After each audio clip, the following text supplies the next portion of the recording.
Olá, estamos começando um painel sobre Open Banking e Pix pelo Innovation Experience Conference 2020. Meu nome é Rodrigo Soeiro, eu sou o CEO da Monos. Nós somos um wallet digital de criptomoedas, o que seria a próxima fronteira. E estamos aqui hoje com Zé Mário, da ADIC, a Vanessa, da Fialdini, a Stephanie, da Dindim, e o Felipe Paiva, da B3. Obrigado pela presença de vocês. Passo a palavra para o Zé, para se apresentar também. Prazer estar aqui com vocês no Innovation Experience. Sempre muito bom poder levar um pouco do conhecimento, a nossa experiência, ao lado aí de pessoas tão agradáveis, né? A ADIC Soluções de Pagamentos está inserida no ecossistema de cartões, né? Vamos lembrar do ecossistema dos emissores de cartões, que a gente dá o cartãozinho. E a ADIC está na ponta da credenciadora, quem vai colocar a maquininha dentro da loja, né? Para que você possa usar o teu cartão. E lembrando que quem junta os dois mundos, os portadores de cartões com as lojas que recebem esses cartões, é um negócio chamado bandeira. E a ADIC então se situa nesse ponto da credenciadora. É a popular empresa de maquininhas de cartões e de meios de pagamento, soluções financeiras como um todo. Vanessa. Olá a todos, eu agradeço o convite, é um prazer estar aqui com vocês falando no Innovation Experience. Meu nome é Vanessa Fialdini, eu trabalho no Fialdini Advogados, a gente atua no setor de pagamentos, de instituição financeira e instituição de pagamento, desde 2003, quando o nome Fintech ainda não existia. Esse mercado, a gente tem acompanhado toda a evolução, a partir de 2013, houve uma aceleração muito grande do mercado e eu costumo dizer que é o desafio que me faz viver nesse mundo. Um mundo que diariamente a gente tem novas barreiras e novas conquistas nesse mercado. Stephanie. Obrigada pelo convite mais uma vez. Stephanie Fleury, CEO e fundadora da Dindim, uma carteira de pagamentos, uma wallet. A gente foi recentemente adquirido pelo Bradesco através do Bits. Uma grande revolução mesmo de pagamentos e revolução financeira de modo geral que a gente está vivendo, em ebulição, né, com vários regulamentos novos, e eu acho que é um dos momentos mais propícios para a inovação, né, onde você encontra a tríade perfeita da tecnologia, com o consumidor e o regulatório apoiando. Obrigada. Felipe. Legal, Rodrigo, obrigado a todos aqui, Stephanie, Vanessa, Zé. Obrigado pelo convite. Sou o Felipe, responsável pelo relacionamento com os clientes da B3, o ecossistema da B3, da Bolsa do Brasil, também por todo esse projeto de pessoas físicas, os brasileiros que estão descobrindo investimentos. Vou tentar explicar um pouquinho para meus colegas aqui todos os arranjos de pagamentos, o que a Bolsa do Brasil está fazendo nessa discussão sobre pagamentos, e a gente tem que fazer juntos essa transformação e o arranjo de pagamentos e um próximo passo, né, que é o Open Investment, que é o que vem por aí. A gente precisa ficar de olho e toda essa comunidade, fintechs e esse ecossistema para ajudar essa transformação que tem acontecido no país. Ótimo. É importante introduzir, né? A gente vivenciou aí a pandemia recentemente, isso sem dúvida nenhuma trouxe uma celeridade bem maior para todas as novas tecnologias, né? E a tecnologia de maneira geral na vida das pessoas. E aí a gente tem aqui o lançamento do Open Banking, que está possibilitando novos players oferecendo serviços financeiros para o mercado. E o Pix, que virou uma febre brasileira aí, que está todo mundo tentando entender um pouco melhor o que se trata e como isso vai impactar na vida das pessoas. A gente está com um painel bem mesclado, né, com pessoas, com empresas de cada setor. E eu queria começar pelo Zé Mário para entender como que seria o impacto do Pix no dia a dia das empresas às quais ele está situado, né, das adquirentes, das empresas de cartão em geral, da ADIC em especial. Fala para a gente como é que vai ser um pouco isso, Zé, por favor. Muito bem, começando então a explicar um pouquinho o Pix, que é o pagamento instantâneo, né, instituído pelo regulador, Banco Central, com adesão aí de todo o sistema financeiro.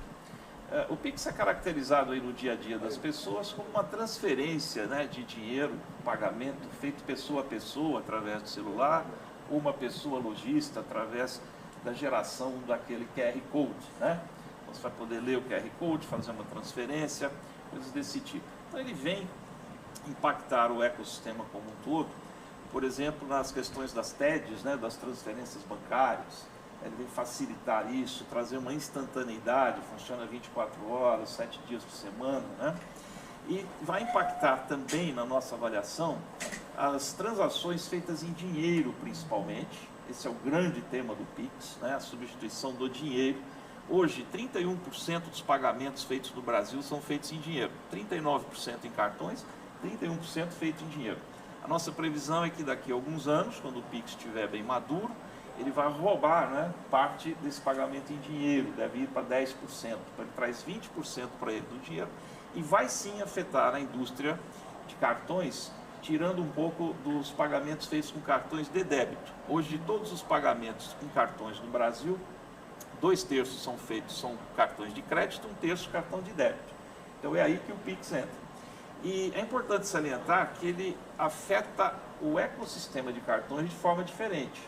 Ele vai afetar os emissores de uma forma, substitui sim pagamentos, vai afetar as bandeiras, falando aí da Visa, Master, Elo, vai sim, e afeta menos um pouco a questão dos adquirentes. Porque de alguma forma, nós como adquirentes, vamos capturar essa transação Pix na frente de caixa de uma loja. Nós vamos gerar nas nossas máquinas, né, as maquininhas da ADIC e dos seus parceiros, vão gerar ali o seu QR Code, para que haja uma transação ali, um pagador com celular, coisas do tipo. Então, veja que o Pix afeta de formas diferentes. É bom salientar que o Brasil tem uma diversidade muito grande, né? A penetração de novos meios de pagamento, elas são demoradas, é óbvio que as tecnologias aceleram, mas a gente tem, por exemplo, o advento do cheque, né, que levou mais de 10 anos para ser substituído e ainda permanece. Tem uma ideia, em 2002, que foi o auge do cheque, nós tínhamos 180 milhões de cheques transacionados por mês no Brasil. Hoje são 30 milhões, quer dizer, ele não sumiu. Né? Ninguém mais está pagando com cheque aqui, mas o cheque ainda tem 30 milhões de cheques sendo transacionados por mês nesse país. Então, esses meios de pagamento, eles vão sendo adotados, eles têm penetrações diferentes em públicos diferentes, mais jovens, com mais dinheiro em banco, com medo de fraude, com menos dinheiro, tem tudo isso.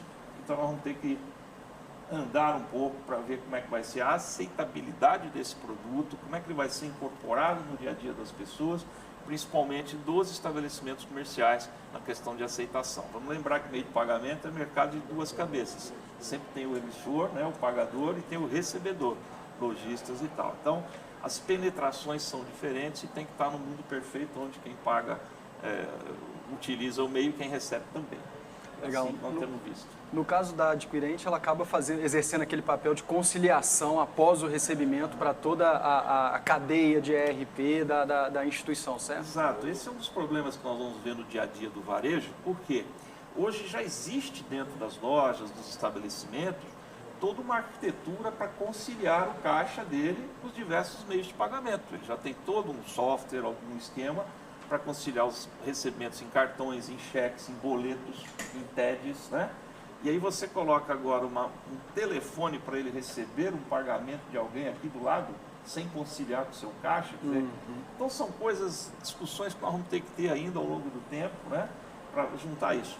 A ADIC entra nesse ponto de uma forma muito importante, porque a partir do momento que nós geramos o QR Code dentro da maquininha e você faz o pagamento com o teu celular lendo esse QR Code, o modelo de conciliação já está estabelecido.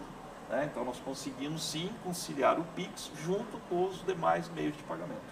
Bacana. Eu queria pular para você, Stephanie. A entrada do Pix, ela traz também uma catapulta de operações junto do setor das empresas que estão posicionadas digitalmente, né? Como é que você está enxergando para uma carteira digital, como que isso vai ocorrer e como que isso pode ser ainda mais conveniente para o usuário? O que eu acho muito importante é, de fato, assim, existe um boom de carteiras digitais, de contas de pagamento, mas elas não se falavam, né? Então não interoperava igual a um passado não muito distante. As maquininhas também eram cada uma no seu quadrado e você precisava ter uma de cada, né? Nas carteiras a gente está vivendo isso um pouco. Eu acho que o Pix traz também essa interoperabilidade aí de você conseguir, eu com a minha wallet, te pagar e você liquidar na sua e tudo mais. Isso é um passo já muito importante. E por outro lado, que também já democratiza mais, outros players que não são do mercado financeiro tradicional, independente de ser bancos ou mesmo fintechs, a indústria varejista ou qualquer outro tipo de indústria conseguir se fintechizar. Então a gente já vê um movimento também muito democrático, né? Assim, eu quero ter uma wallet da loja que eu compro um produto X e os meus dados vão estar circulando ali, aquela empresa vai me conhecer bem, vai conseguir me dar ofertas personalizadas, aí envolve também Big Data e tudo mais, e Open Banking também, de certa forma, porque e se eu quiser entregar todas as minhas informações financeiras, né, porque elas deixam de ser bancárias, informações financeiras para ter outras ofertas através daquele mesmo player, né? É uma revolução de fato, igual a gente estava falando. E no final disso tudo, quem ganha é o consumidor. As tarifas baixam, as ofertas ficam mais personalizadas e por isso mais adequadas ao perfil de cada um, né? Então, acho que o Pix ele tem são 3 letrinhas que mudam muita coisa e tem diferentes, dependendo do mercado, impactos diferentes. Mas no final da história, realmente, é um golaço do Banco Central conseguir implementar de forma muito rápida, né, muito pouco tempo que se fala, e com o consumidor no meio como beneficiário principal, né? Acho que vem por aí. Legal. Aí, pulando para o que você acabou de colocar, Felipe, do Open Investment, como que o Open Investment entraria nessa oportunidade que o Open Banking está trazendo, né, de vários players oferecendo e interagindo diretamente com o consumidor final? Como que você acha que a B3 ela consegue aproveitar esse movimento e prover possibilidade de consumo do serviço, possibilidade de consumo de investimento? Legal, Rodrigo. Sim, acho que eu vou tentar dividir em 3 oportunidades, né? Muitas pessoas olham para a B3 e olham como bolsa de valores. Então é o pregão, é a negociação, é aquilo que todo mundo lembra quando fala de B3, né? A Bolsa do Brasil. Mas muitas das coisas que acontecem na B3 estão nos bastidores. Então, por exemplo, o Zé falou de processamento de TEDs, DOCs. Hoje a B3 é responsável por quase 70% de processamento das TEDs e DOCs que acontecem no país, é realizado dentro da B3, uma parceria com a CIP. Então, esse modelo de infraestrutura é muito importante. Essa regulamentação do PIX que o Banco Central colocou, ele também prevê uma câmara, é um sistema de liquidez para prover liquidez para as fintechs, para os bancos, porque é 24/7. Os bancos não abrem sábado e domingo. Como é que faz se uma fintech precisar de uma liquidez ou não, no sábado ou no domingo? Então a B3 também foi lá e se colocou à disposição do Banco Central e da indústria para prover essa liquidez, seja no sábado ou no domingo, ou dos horários que não estão funcionando, né? Depois das 7 horas da noite. Então a gente pleiteou essa Câmara e o Banco Central está para aprovar essa mudança também. Então a B3 como infraestrutura. Uma segunda, acho que é uma oportunidade que acho que as pessoas ainda não perceberam, é que o brasileiro também descobriu o investimento. Então, a gente está falando, a gente saiu, estava conversando com a Stephanie aqui, a gente saiu de 500 mil, 600 mil, a gente ficou por décadas aguardando esse crescimento acontecer no país, e a gente está vivendo agora 1 milhão, 2 milhões, são mais de 3 milhões de brasileiros que já descobriram os investimentos. E se a gente contar em falar em oportunidades, a gente tem mais de 20 milhões de brasileiros com mais de 5 mil reais na poupança. Então, como eles estão descobrindo esse movimento, eles precisam fazer as movimentações e transferências bancárias. E a CVM, já de olho nisso, lançou uma instrução chamada Instrução 612, que prevê os arranjos de pagamentos facilitando essa transição de recursos. Então, as fintechs têm um papel crucial para ajudar o brasileiro nessa transição e trazer esse potencial que está em poupança para outros tipos de investimentos, seja fundos de investimento, ações, ETFs, fundos imobiliários e por aí vai, né? Uma terceira oportunidade que a gente está falando também, vendo esse movimento do brasileiro que está chegando, a B3 como infraestrutura, então toda a posição do brasileiro, as ações, seja produtos de captação bancária, então CDBs, LCIs, toda a sopa de letrinha, não é só PIX, LCI, LCA, CRI, CRA, essa sopa de letrinha está na infraestrutura da B3. Né? Então o Rodrigo investe em algum desses ativos, a gente tem essa posição e a gente guarda essa infraestrutura e a sua posição dentro da companhia, da B3. E como o brasileiro está chegando e tentando descobrir investimentos, o que a gente já vem fazendo há um longo tempo, mas agora a gente vai intensificar. Para que as fintechs, esse ecossistema também ofereça um serviço mais profissional de investimentos para o brasileiro. Para que isso aconteça, a gente vai fazer, já divulgamos, está no site da B3, todas as APIs, todas as questões técnicas e specs para que as fintechs possam plugar e a gente pega carona na LGPD, né, a Lei Geral de Proteção de Dados, porque o dado é do investidor. Então, ele autoriza a informação e essas fintechs, ou mesmo as instituições financeiras, vão poder consumir dessa informação e aí cada uma nessa miríade aí de serviços, funcionalidades, consolidar carteira, assessoria financeira, cada uma pode usar dessas informações dentro dessa estrutura, já adiantando o movimento de Open Investment. A gente está falando de Open Banking aqui, mas a gente já está mirando o Open Investment para a indústria também ajudar o brasileiro a investir melhor.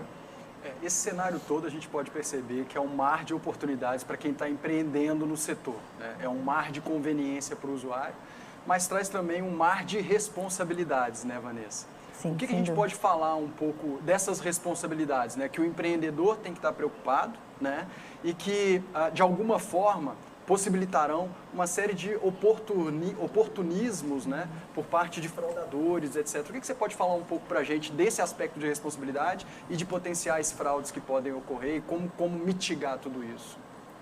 Bom, o mercado brasileiro de fraudes é um dos maiores, é um dos líderes mundiais em termos de fraude, né? Então, a gente tem um volume muito grande de fraudes. Eu acho que todos aqui já experimentaram uma fraude, né? Principalmente as empresas de tecnologia. O mercado, por mais que você tente fazer alguma coisa, os fraudadores eles são muito mais rápidos do que as empresas. Acho que o Banco Central, os reguladores de um modo geral, tanto a CVM, o Banco Central, eles tentam trazer legislações, né, para que cada vez mais as pessoas consigam fazer uma forma de fiscalização das fraudes, de lavagem de dinheiro, para identificar quem é que está fazendo a transação, quem é que está fazendo aquele tipo de operação, mas ainda assim a gente tem um volume muito grande. Recentemente, hoje, por exemplo, o Banco Central está proibindo as pessoas que não revelarem, né, até o beneficiário final, que não quiserem revelar no arranjo de pagamento o beneficiário final. Então, provavelmente o Zé está experimentando que às vezes você tem que desligar algumas fintechs que não estejam adequadas a esse tipo de informação, né? Que não estejam passando essas informações. Então, a cada dia a gente percebe um regulador preocupado, a cada dia a gente percebe as empresas de modo geral, tanto as instituições financeiras quanto as fintechs, desenvolvendo produtos junto com o regulador ou até mesmo por meio de tecnologias de fraude para tentar diminuir esse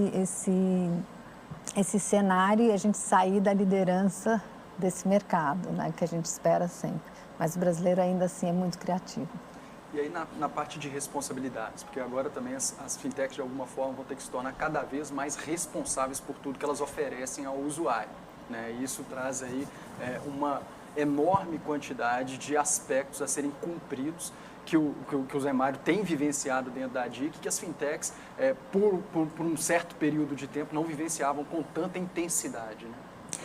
Cada vez mais as empresas estão obrigadas a abrir o seu produto, abrir seu usuário, né, o seu portador, para os reguladores, né? E a gente tem aí a LGPD, que está trazendo, inclusive, um custo muito mais alto para as empresas que estão no mercado, mas, ao mesmo tempo, uma proteção muito grande para o usuário. Então, a gente percebe que, a cada dia, as empresas estão com uma preocupação muito grande, o regulador com uma preocupação muito grande, e as empresas têm, sim, se adaptado em termos de responsabilidade. Então, você percebe tanto essa parte de você revelar para o ecossistema e você se responsabilizar pelo usuário final, e você também percebe que o regulador está cada vez mais duro com relação a esse tipo de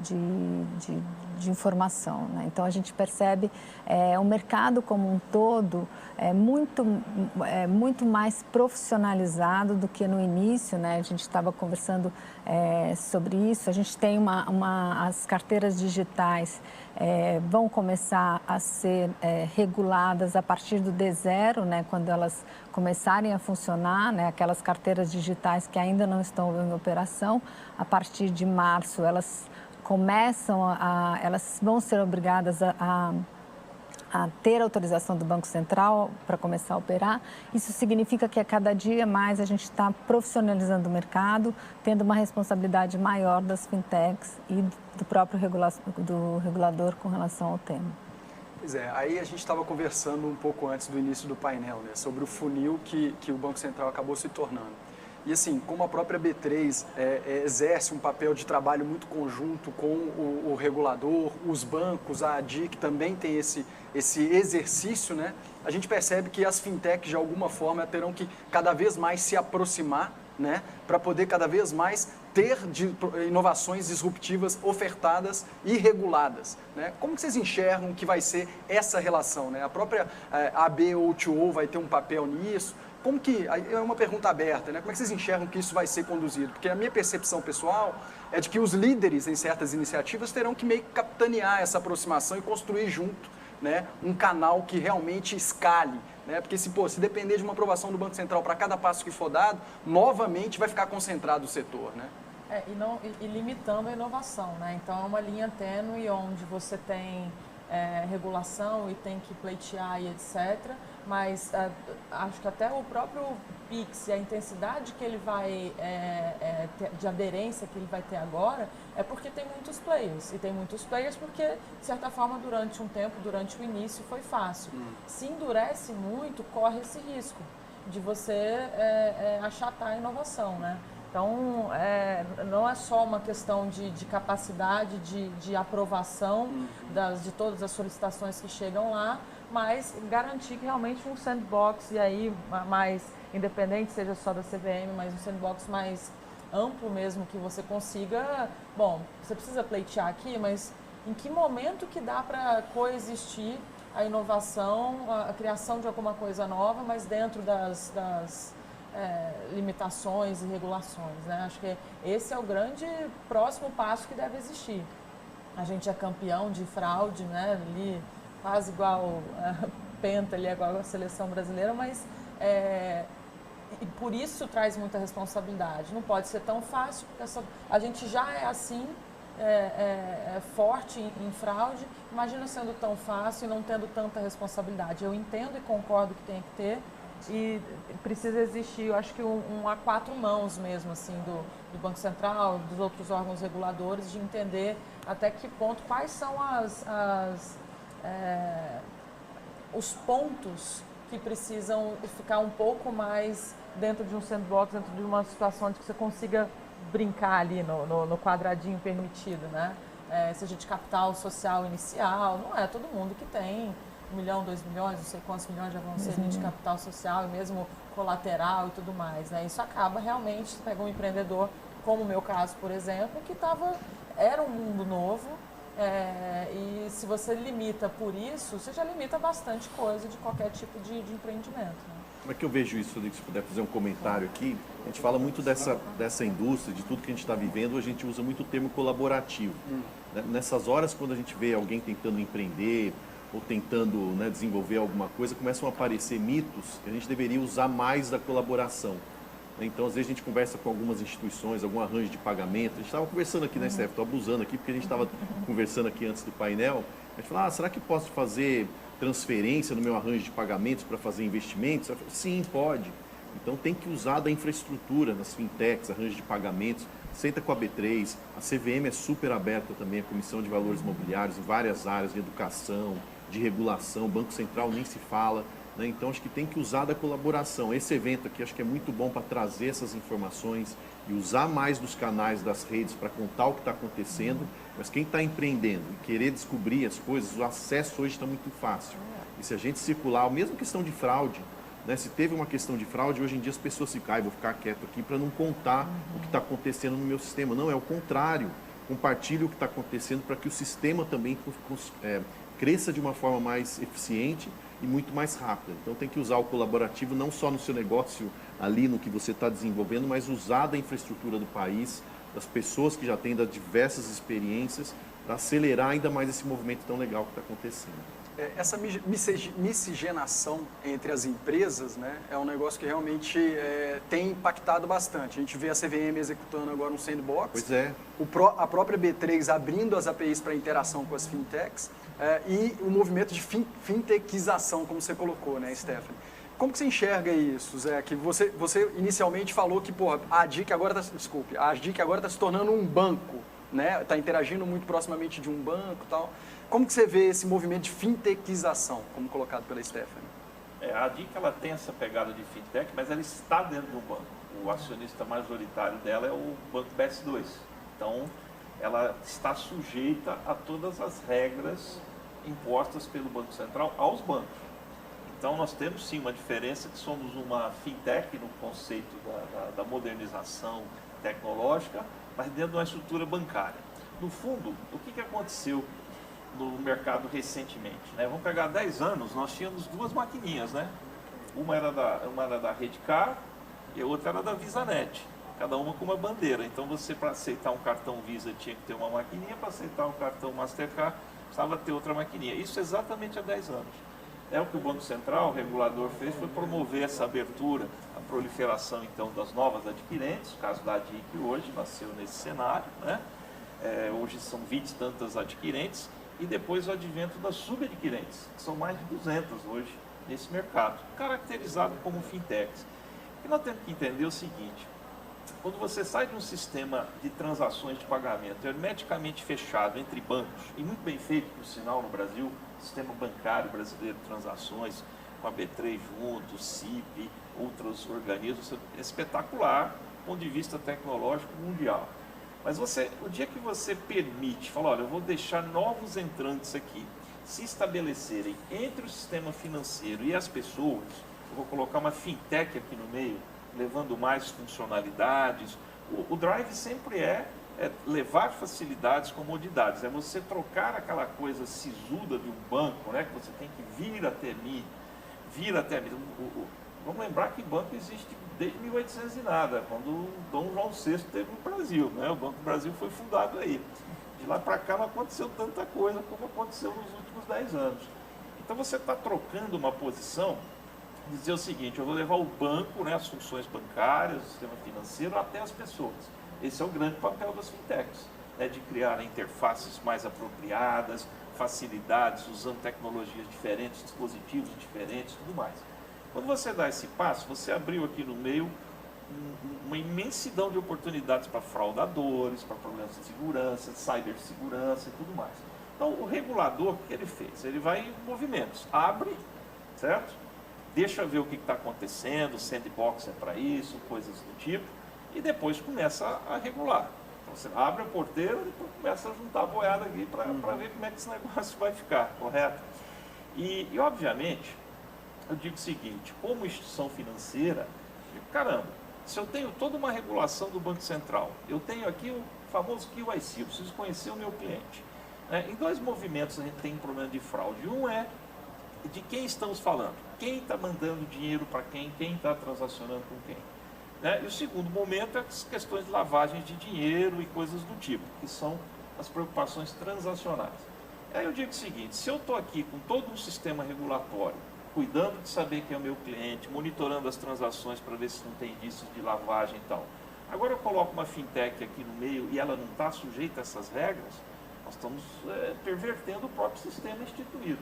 Então aí que vem o papel do regulador de dizer, olha, agora nós temos que começar a dar uma cara para isso, né? Quando você podia ter limites de valores e tal, até aqui tudo bem, mas daqui para frente vocês precisam participar desse arranjo de uma forma mais arranjada do ponto de vista fraudes, tanto de lavagem de dinheiro quanto de conhecimento de pessoas. Eu acho que esses são os pontos agora que nós estamos vivendo, né? Esse desafio. E não vamos esquecer de um negócio chamado estrutura de capital. A partir do momento que a gente introduz um novo elemento, vamos chamar aqui resumidamente as fintechs, no meio dos pagamentos, pensa hoje no nosso ecossistema como a DIC, nós passamos dinheiro para um subadquirente para ele pagar os lojistas, certo? Isso foi introduzido esse mecanismo no meio. Então, qual é a saúde financeira desse meu subadquirente? o famoso, ele vai receber aqui da DIC, ele vai passar esse dinheiro para o estabelecimento, e se ele não passar? E se ele anoitece e não amanhece? Como é que fica isso? Por isso nós precisamos trabalhar com bases abertas, eu como adquirente preciso saber quem é o cliente do meu sub, porque se ele falhar eu vou ter que ir lá pagar, tá certo? Vou ter que mandar o dinheiro para o estabelecimento, como é que eu vou mandar se eu não sei quem é? Por isso essas questões às vezes são colocadas, olha, agora o Banco Central pede para que se abra a base de clientes, agora o Banco Central pede, está tudo dentro desse contexto, para que a gente minimize esses problemas de fraude. Então a estrutura de capital, né, como a Steph estava falando, a estrutura de capital dessa fintech passa a ser importante. Ele tem dinheiro para participar desse jogo, ele tem sustentabilidade financeira, né, ele tem respaldo, é uma questão que nós precisamos avaliar, não podemos colocar qualquer um dentro desse circuito. E como você tem percebido a seriedade dos players, Vanessa? Eu acho que, voltando um pouco, eu acho que você percebe hoje um mercado muito mais maduro. Esse mercado ele é mais maduro, eu acho que muito por conta da experiência, né, que a gente foi tendo ao longo desses últimos anos e também pelo regulador. O que a gente percebe é um regulador que ele realmente abre para a inovação e ele vai ajustando. A gente costuma brincar que a gente dorme com uma legislação e acorda com outra. Isso é muito saudável, né? Porque você consegue ter uma inovação relativamente grande e, de repente, que é a preocupação hoje, por exemplo, do Banco Central, que é o risco sistêmico, como o Zé falou, para o final do dia, o beneficiário final recebeu o dinheiro, como com aquele portador, ou seja, ele tem uma preocupação de inclusão financeira muito grande. Então, acho sim que os reguladores, tanto o CVM, a SUSEP agora e principalmente o Banco Central, têm feito um papel de abrir para a inovação, traz um pouco de volta a realidade para a gente evitar o risco sistêmico e todo mundo receber o dinheiro e ver quem está vivendo no mercado, mas eu acho que o mercado ainda tem lugar, espaço para muita inovação, né? Embora tenha essas aparas aí sendo feitas pelo Banco Central, a gente tem o PIX, que o Banco Central está acompanhando tendência, você vê o Open Banking, que o Banco Central está trazendo, ele tem pego o modelo, por exemplo, da Inglaterra e trazido num papel muito mais, já olhando a experiência lá de fora, com muito menos problemas que ele traz para o Brasil. Isso tudo dá a capacidade de desenvolvimento da inovação no mercado. Então, acho que mesmo com toda essa intervenção do regulador, a gente tem sim um espaço para inovação e a cada dia a gente conhece um novo modelo de fintechs ou mesmo de empresas com ideias novas, né? Agora a gente falando aqui da B3, que você consegue, que vão ter as APIs abertas, então você vai abrindo, à medida que os órgãos vão abrindo regulamentação, você também vai abrindo espaço para a inovação. Outro dia eu estava participando de um evento e foi dito que a grande maioria dos unicórnios do mundo está embaixo do setor regulado. Ou seja, à medida que eu tenho uma legislação, eu também tenho um ponto para inovação. Então, eu acho que o Brasil está indo muito bem nesse cenário. Eu acho que a gente tem, sim, um papel importante dos reguladores para isso. Está mais maduro e é darwinista também, né? Sim. Assim, sobrevive quem se adapta e quem fica mais forte, né? Porque você vê um boom de fintech, você vê os números muito grandes de 500, lembra ali, quando a gente começou ali com a B-Fintechs, eram nem 300, 330, a gente já está batendo 900, mas e quantas ficaram pelo caminho, né? Então, ocorre também uma seleção natural de quem consegue jogar o jogo, que sim, deve ter muita responsabilidade, né? Regular faz parte, né? Tem que ter esse movimento. A gente está falando aqui do Brasil penta em fraude, mas eu vou deixar isso de lado e a gente vai falar das oportunidades. No Brasil, bom, o Zé deve ter esse número na cabeça, mas as transações acontecem quase 3 trilhões de reais que rodam todo ano no Brasil em transações financeiras. Investimentos em pessoa física, 3 trilhões de reais na mão dos brasileiros. A indústria de fundos brasileira é uma das maiores do mundo, se não a 5ª ou 6ª maior do mundo. Então tem que regular, tem que olhar para isso, para a sustentabilidade e a solidez desse sistema. Então faz parte, isso, como eu estava dizendo antes, tem que ser feito colaborativo. Quem está na ponta e conhece o cliente sabe quais são as demandas, o que ele está precisando, qual a melhor interface para lidar com o cliente. Quando a gente fala de Know Your Customer, bom, a gente está na semana da eleição. A gente tem um título da eleitora no mobile já, digital. Então você consegue fazer muitos cheques, muitas verificações para mitigar esse tipo de efeito.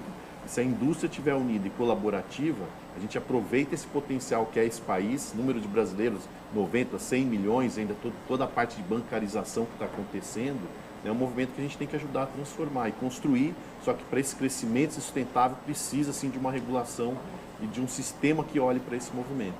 Sim, falando de inovação, né, e falando de todas as oportunidades que surgem em estrutura de capital, a gente que empreende, a gente sabe que existe ainda uma demanda muito grande por acesso a capital.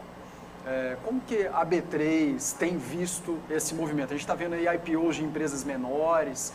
Qual a leitura que você tem feito dos próximos passos que ocorrerão nesse contexto? Legal, Rodrigo. Boa pergunta, sim. A gente está vendo a mesma questão de a taxa de juros caindo, muitos brasileiros vindo para outros tipos de investimentos. As empresas também brasileiras têm percebido que o mercado de capitais também é fonte de recursos e financiamento.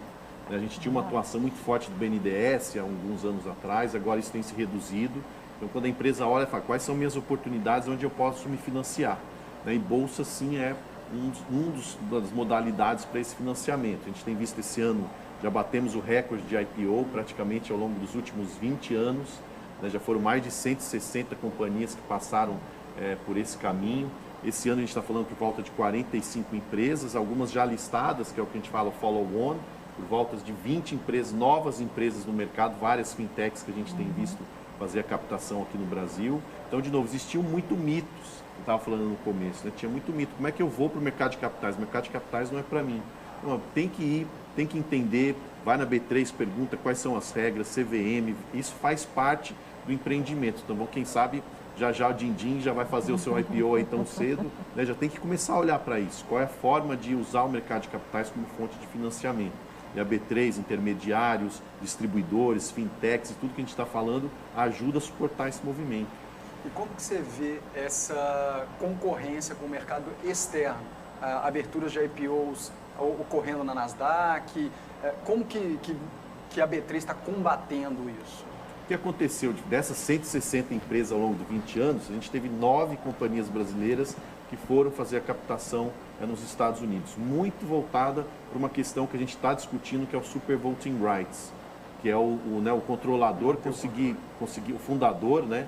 Conseguir manter o controle da companhia com uma quantidade menor de ações. Isso foi uma discussão que aconteceu no mundo todo. Várias empresas foram para os Estados Unidos buscando esse tipo de sistema, né? A gente viu Alibaba, isso não foi um fenômeno só no Brasil. Algumas empresas no mundo foram para os Estados Unidos fazer esse tipo de movimento, né? Mas agora a gente está fazendo essa discussão, tem, inclusive nas próximas 2 semanas vai ter o Congresso de Mercado de Capitais, até comentar aqui, né, aproveitar, vai ter o Congresso de Mercado de Capitais da Ambima e da B3, onde a gente vai tratar desses temas também. Algumas empresas que fizeram a captação lá fora vai discutir isso lá. Então a gente está fazendo esse movimento, Rodrigo, para deixar o brasileiro aqui, né? O país é esse, a gente precisa, de novo, estar falando de tanto de crescimento, agora até já as oportunidades estão acontecendo aqui. Nós, para mudarmos o país, temos que estar todos aqui fazendo esse movimento.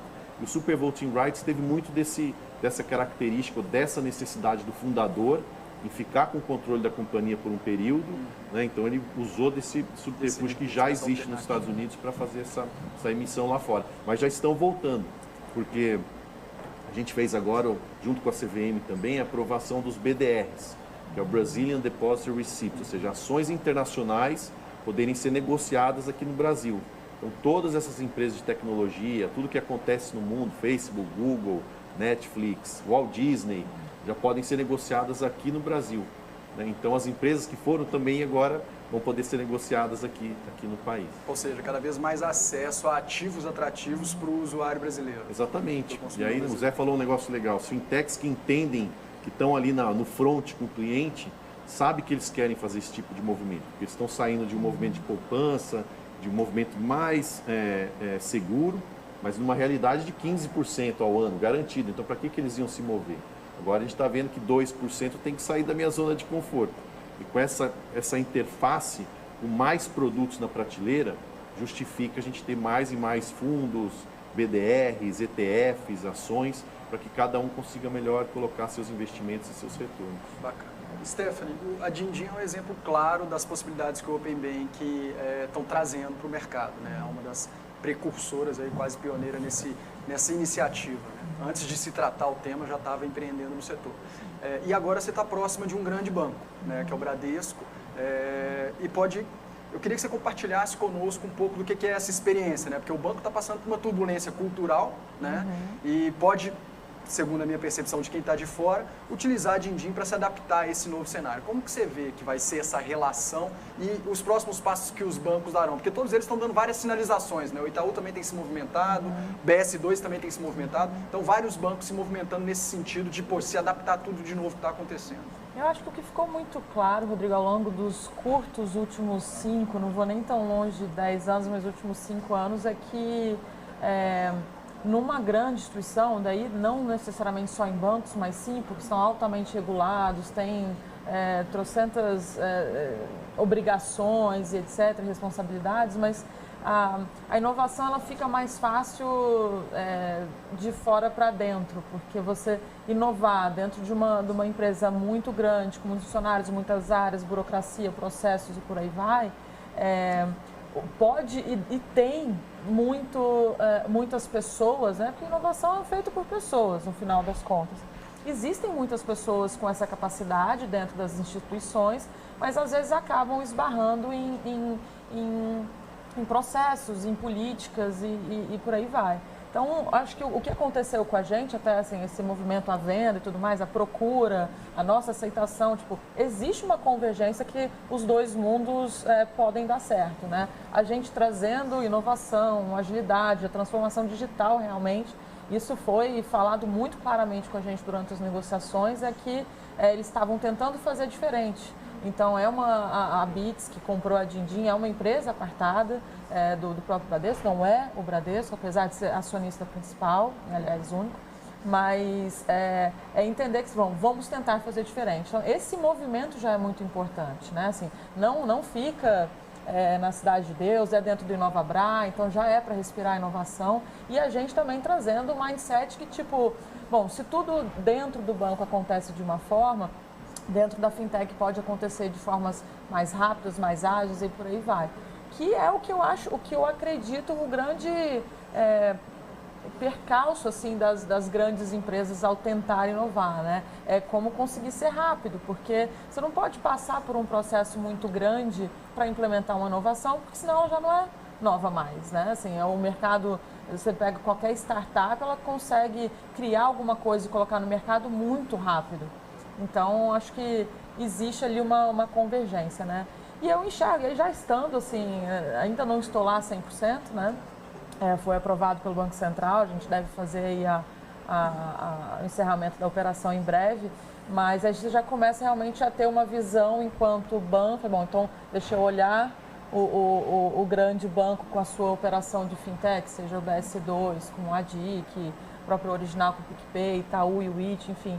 E você percebe de fora que os problemas são semelhantes, que é justo essa velocidade que é o que a gente está tentando trazer, sabe? Vou te colocar numa saia justa, Zé. Fica à vontade. Ainda bem que é o Zé. Gosto de saia, mas vamos lá. Você acha que existe uma possibilidade de toda essa diversidade de maquininhas deixar de existir?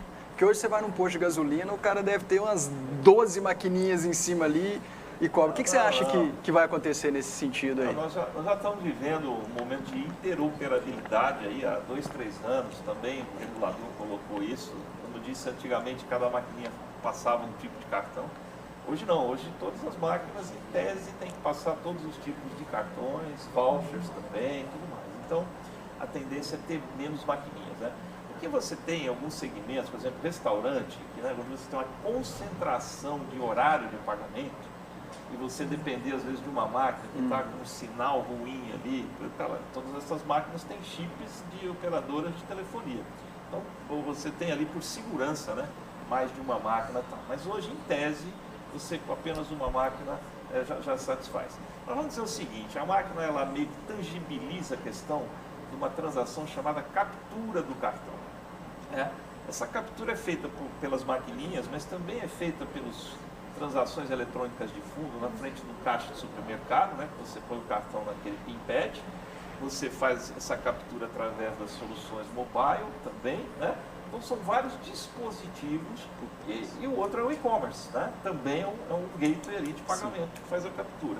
Então os meios de captura são diversos e variados. E você passa a ter migrações. Você tinha antigamente só a maquininha, basicamente, passou a ter o PDV, que é o freio de caixa, depois entrou o advento dos mobiles, o e-commerce a partir de 94, quando nós começamos a ter aqui gateways de pagamento de e-commerce, tá certo? E cada um deles com a sua característica.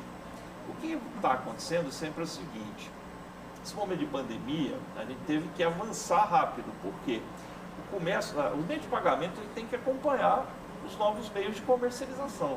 Esse é um ponto importantíssimo. A gente está falando aqui de inovação, mas você pode bloquear a inovação de uma forma de comercialização por não ter o meio de pagamento. Vamos dar um exemplo agora na pandemia. Você tinha ali um restaurante, certo? Que fazia uma venda presencial. As pessoas vão até lá, tomam sua refeição e pagam com cartão de forma presencial. Chip em PIN. Enfia o cartão, digita o PIN. Muito bem. No momento de pandemia, agora eu vou levar a refeição à casa das pessoas. E qual é o meio de pagamento que vai acompanhar isso aqui? Como é que eu vou cobrar isso? Olha, eu vou botar um site aqui e a pessoa compra no site, paga no site e eu levo a comida para ele, ou vou ter que ter um dispositivo móvel para levar até ele no momento da entrega do delivery. E aí começaram, por exemplo, nós lançamos, quase todos lançaram, o famoso link de pagamento, né? Que é você poder mandar um link aí para o teu celular, você abrir, digitar os dados do teu cartão e a gente efetuar essa transação. Esses links de pagamento estavam meio que dormindo aqui dentro das adquirentes há algum tempo, ninguém usava, mas já existiam, nós temos esse link há muitos anos, tá certo? Nesse momento, coloca ele para a rua que vai ajudar muita gente a satisfazer as suas necessidades de transações. Então, a indústria de pagamento tem que acompanhar. A gente tem visto muito avanço no comércio, né, prateleiras eletrônicas, delivery, compra na loja, entrega em casa, compra no site, vai buscar na loja, essa coisa toda. E você via os meios de pagamento totalmente dissociados. Comprar na internet era uma experiência, comprar na loja física é outra experiência. Essas coisas tendem a se juntar. Hoje as soluções de pagamento têm uma tendência a ser omnichannel, ou seja, qualquer lugar que você buscar a mercadoria, comprar, pegar, ver, é também um lugar que você pode pagar de uma forma diferente. Então essas experiências têm que estar juntas, a inovação tem que vir dos meios de comercialização e tem que vir junto os meios de pagamento. Legal. A gente está chegando ao final, eu gostaria que cada um fizesse uma consideração rapidinha, a gente tem mais 2 minutinhos, então começando pelo Felipe, por favor. Legal, reforçar o conceito do Open Investment também, deixar a porta da B3 aberta para quem está desenvolvendo esse tipo de funcionalidade, consolidador, agregador financeiro, de consolidação de carteira, tanto essa questão, também o sistema de liquidez para toda essa infraestrutura do Pix que está acontecendo. Procurem a B3 para que a gente possa ajudar a desenvolver ainda mais esse business que está acontecendo. E um que eu não posso esquecer, mas eu queria reforçar de novo, é ajudar esse arranjo de pagamentos, a transação ocorrer para esse mundo de investimentos também, algo que tem um espaço muito importante para a inovação aqui no país.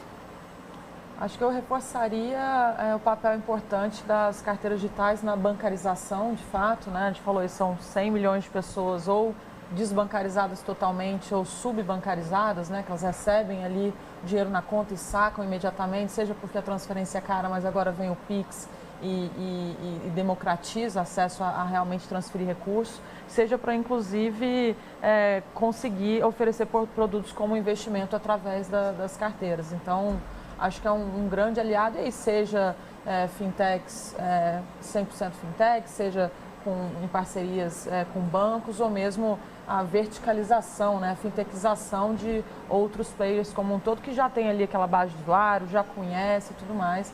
Acho que quem ganha é o Brasil, porque você realmente impulsiona a economia de uma maneira geral e não fica só no cash, no dinheiro parado, no dinheiro debaixo do colchão, em vez de estar investido ou pagando, aí você tem segurança e tudo mais. Então, acho que o papel importante das wallets como bancarização.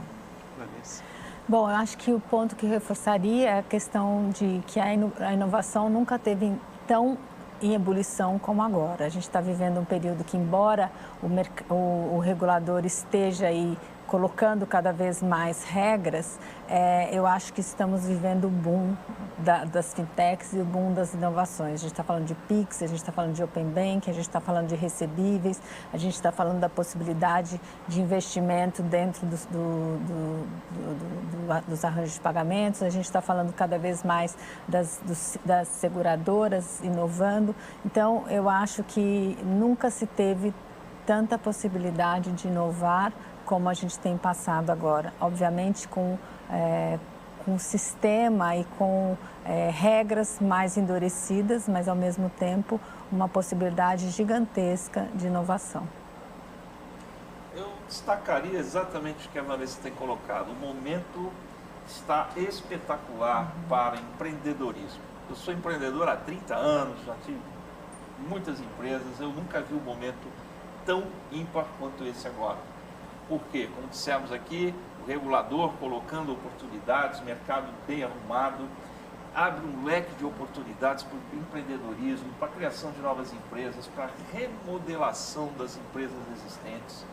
É só você pegar coisas simples, por exemplo, encostar aqui na Vanessa e dizer, Vanessa, para onde o Banco Central está olhando? O que está vindo aqui? E ali você cria situações, cria oportunidades, veja como você pode se inserir naquilo, né?